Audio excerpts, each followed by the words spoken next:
Welcome to the News Hour. Federal workers were put on notice today that a shutdown is imminent. Millions of government employees and active duty military members could stop being paid in just 3 days' time. The U.S. Senate has been working in a bipartisan manner to prevent a shutdown, but the holdup is with House Republicans, some of whom are refusing to support any short-term measure that would buy Congress more time to act. Congressional correspondent Lisa Desjardins is on Capitol Hill following all the twists and turns. Lisa, Congress now has less than 3 days to reach a deal. The House and Senate appear to be moving in different directions. What's the latest this evening? Right. This deadline is quite serious and it is approaching more quickly now. However, things at the Capitol are becoming more complicated and it feels almost as if slowing down. First of all, let's talk a little bit about the Senate, which has a compromise idea. However, a single senator, Rand Paul of Kentucky, is saying he will not allow that to proceed any more quickly than according to Senate rules because he objects to Ukraine funding in that bill.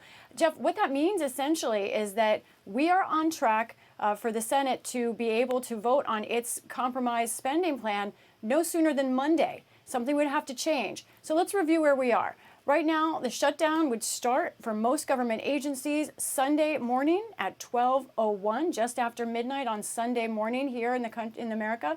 And then we know, as I said, that the Senate right now is on track to have a final vote no sooner than Monday.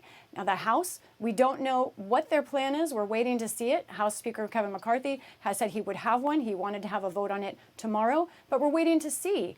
There are so many details up in the air right now, but I think of it in terms of two pivot points, Jeff. One is tonight. The House of Representatives will try to pass a year-long funding bill, possibly two, for a few agencies. That will be a test of if Republicans can agree on anything in the House. The other pivot point is Saturday. That's when some senators are going to try and amend that Senate bipartisan deal. That may be changing. We will see how many votes there are on Saturday. We will also see if the deadline itself makes the Senate move a little more quickly.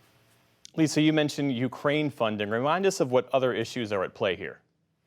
Ukraine funding has been a major factor in both chambers right now, but we are seeing the rise of Republicans talk more and more about border security.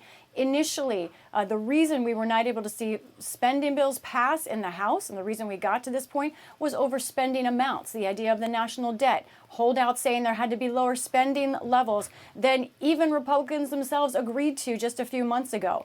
That was the real reason we got here. But now we're hearing more and more Republicans say, we also have been concerned about border security. We want more border security provisions in any kind of temporary deal. And we're hearing that conversation among Senate Republicans as well. That's what I mean by saying this has become more complicated, not less, as we get toward the shutdown.